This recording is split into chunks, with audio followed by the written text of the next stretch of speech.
a time when the Prophet ﷺ was at his most difficult, painful period of his entire life. And this came after the death of his beloved wife. And then shortly, within the same time period, he also lost his uncle. And these were two of the most beloved people to the Prophet Muhammad ﷺ. And not only were they among the most beloved, but they were also among his greatest supporters. So two of his greatest supporters were taken at around the same time. And that's why this year was called Aam al-Husn. It was the year of sadness, where he lost Khadija radiallahu anha and his uncle in the same period. Now, after going through this tragic loss, he goes to Ta'if.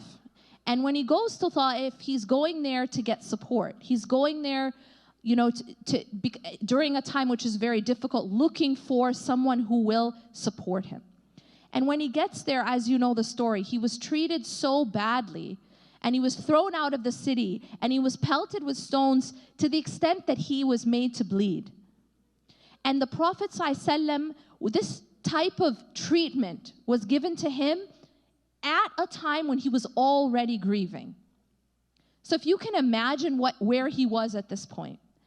And then he left, and this is what I want you to focus on. So this is a man who has just lost his beloved wife and has just lost his beloved uncle who raised him and took care of him and protected him and supported him.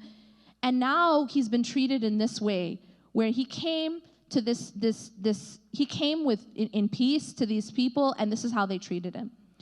So at this point, he makes a really profound dua to Allah subhanahu wa ta'ala. And I advise everyone to look up this dua, the dua of Ta'if. It's so powerful. But there's a couple reflections I just want to make about this dua, very inspiring. First of all, at this point, what was the Prophet Muhammad ﷺ's reaction? See, a lot of times when we're put in a situation where things, when they say, when it rains, it pours. Has that ever happened to you in your life? A point in your life where it's like one thing goes wrong, but then everything goes wrong, and it feels like everything just keeps on going wrong. One loss after another. So at this point, it's one thing after another. How does he respond? Is he angry? Is he angry at the people? Is he angry at Allah subhanahu wa ta'ala? Well, you're going to see. First, he calls out to Allah subhanahu wa ta'ala, and listen to what he says. He complains, and I want to emphasize this here. Usually when things go tough for us, we complain about that which is causing it, right? Sometimes we even go to the extent of blaming God. How could you do this to me? Why me? It's not fair, right? Sometimes we react this way, and we ask Allah subhanahu wa ta'ala for protection from that type of reaction. But the Prophet ﷺ at this point, he says, I complain to you. Who's he complaining about? He says, I complain to you about my own weakness, about my own inability. In other words, he's complaining to Allah about the fact that he's only human, and the fact that his own inabilities. He's not complaining about Allah. He's turning to Allah about himself. He's humbling himself. And then, and this is the other part I really want to focus on, he calls out to Allah subhanahu wa ta'ala at this point, and he says that if you are not angry with me, then I don't mind.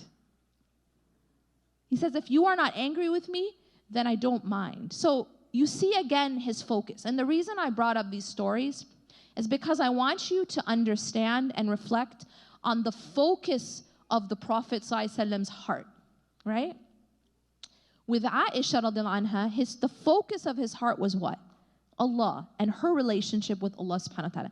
It wasn't the people. It wasn't what are they going to say. It wasn't how's this going to appear on me. How's this going to look on me?